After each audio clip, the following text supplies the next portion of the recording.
Ei, avem vizitatori astăzi.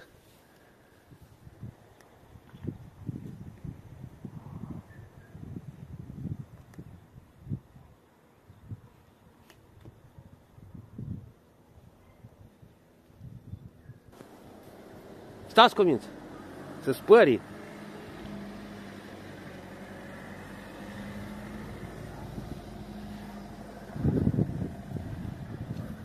Hai, stați cu minți, gata, gata, gata. Hop, hop, hop, hop, gata, gata. Gata, gata. Gata, gata, copii. Gata, că vin copiii să vă vadă. Hai, nu mai alergați, gata. Opa, gata. Gata.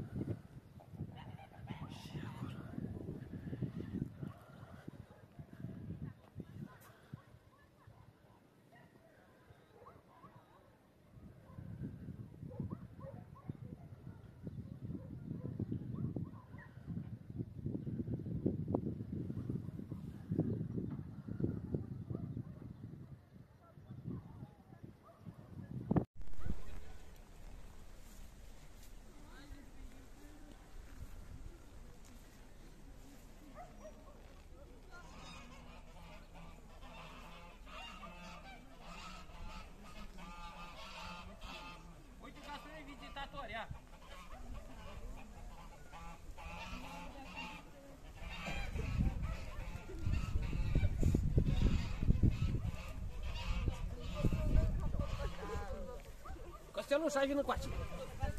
Hai, vină coace, Costeluș. Are musafir, Costeluș. Hai, vină coace, Costeluș. Hai. Hai. Cine a venit acolo? Nu vrei tu să dansezi acum? Când... Acum e curios, trebuie să facă cunoștință, să vadă despre ce-i vorba, cui trebuie să prezinte spectacol. Da? Faci un dans?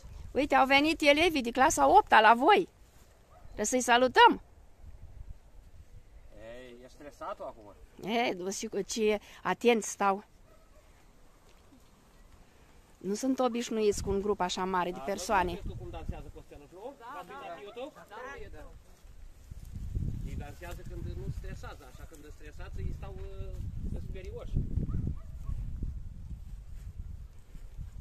Uite, îmi pare rău că nu mai am niciun ou, că am zis că e duminică până azi mai face vreo ou, dar nu mai făcut. Și vă arătam și cum arată un ou. Trebuia să fi luat ăla de acasă, El e fără conținut. fără conținut, măcar ca mărime, dar Uite, altă dată. ăla cu negru este masculul. Ei se diferențiază din femeile ca șocul și picioarele sunt roșcate. Și penajul negru, iar femeile sunt cenușii, și la cioc, și la picioare, și la penaj. Și o familie de strufi formată dintre un mascul și două femele.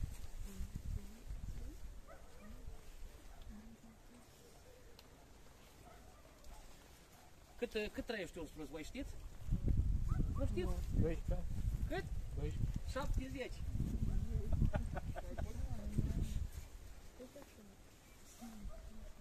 Păi, el, femeile în jur la 2 ani ajung la maturitate sexuală și încep să facă ouă, ating un maxim, să zic așa, pe la 5 ani și se păstrează până la 50 de ani. Și fac între 50 și 100 de ouă pe un sezon, într-o vară.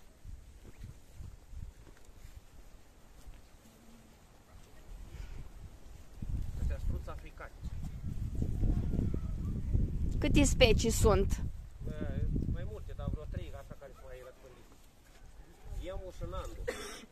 Care se pot crește de către persoane. La următoarea vizită o să vedeți și Iemul. Aia fac ouăle invers. Și mai micuțe. Astea ouăle, astea între 1 kg și 2 kg, alea ajung în jur la 500-700 de grame. Cam așa. Ăștia, da? Ăștia au 2 ani, deci în iunie fac 2 ani. Ăștia 3 și mai este unul la vale, iar mai am acolo încă 4 care sunt, abia au făcut un an de zile pe data de 13 aprilie.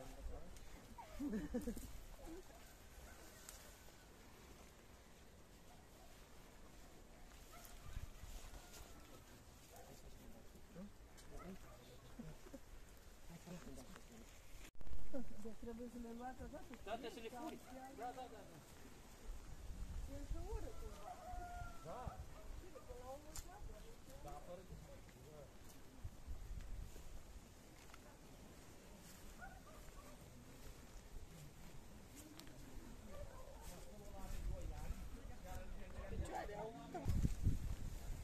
Eu credeam că au și picioarele îmbrăcate, dar văd că Nu. sunt de tot de tot. Nu că la căienă, să fie așa temperat. Care te iau? Higel. Da, e foarte curios. Nu, Ăștia luși. nu știi ce se întâmplă. Cu atâta lume în jur. Ce se întâmplă? Hai, dincolo, după colț, stă să uită.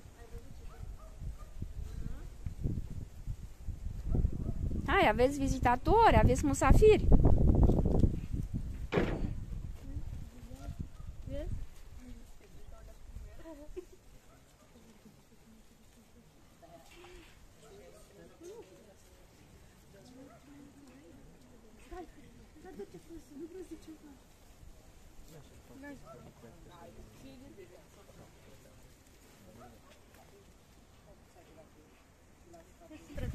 Hai, vină încoace și vezi.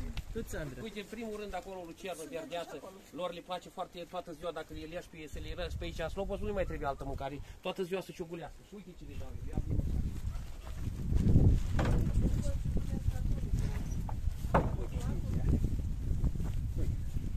Porumb, mazării, ovăz, grâu, floarea soarelui, soia, totul natural. Și nu mai pui doar un adaos de calciu, pentru că ei fiind așa de mare au nevoie de calciu mult pentru oase, pentru coaja de la ouă, uite, aia, de acolo a fost face Poate până plecăm noi, vedem și cum Da, arată de un obicei ou. seara să ouă. A, de... E, bine că am luat până acum abia primele 8 ouă, nu prea am eu experiență la treaba asta, învățăm pe parcurs. Păi și dacă le luați ouăle, le puneți la incubator? Anul sau ăsta cum? nu le punem pentru că nu sunt masculi, ar trebui să fie cu un an mai mare decât femeile ca să poată să fie fertili ouăle.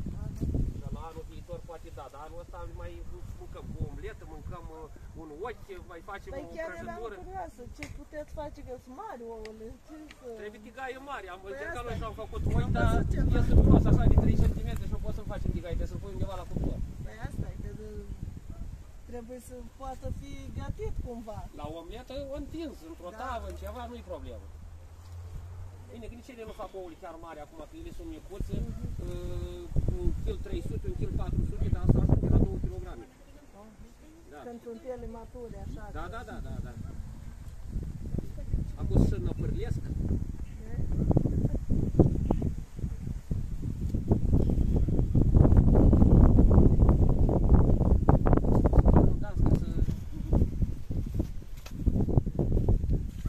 Costeluș, hai, salvează-mă tu, tata. Hai, vină încoace. Costeluș, hai. Hai, vină încoace, tata.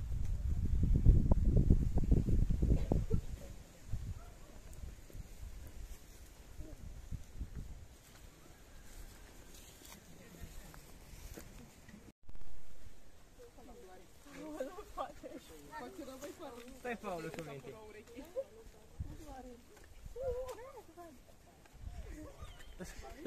Ia! Ciupești cam tare, cam doare dacă te prinde cu ciocul. Cerceie! Cerceie! Așteptați o urmă!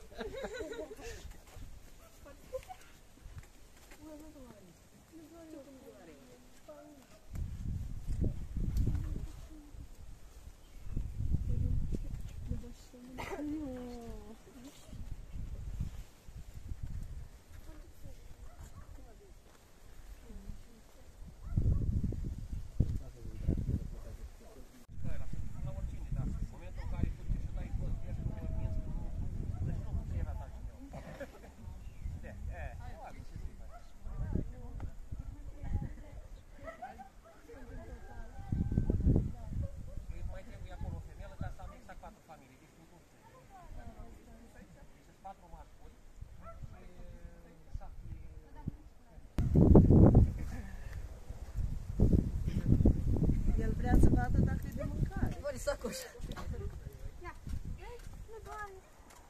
Doare?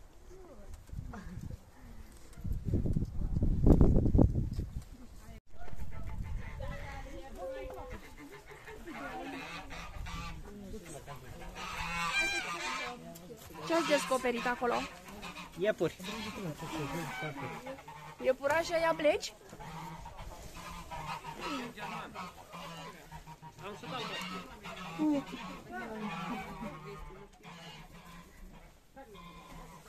Dar nu sunt așa.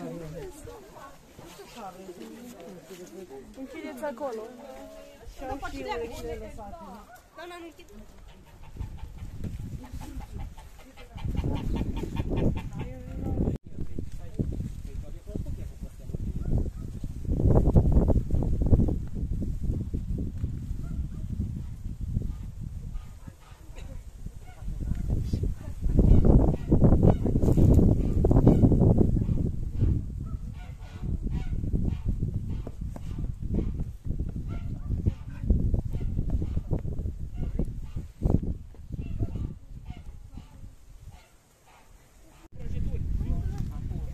Dacă dau drumul la un struț, acolo 10 de fugeți.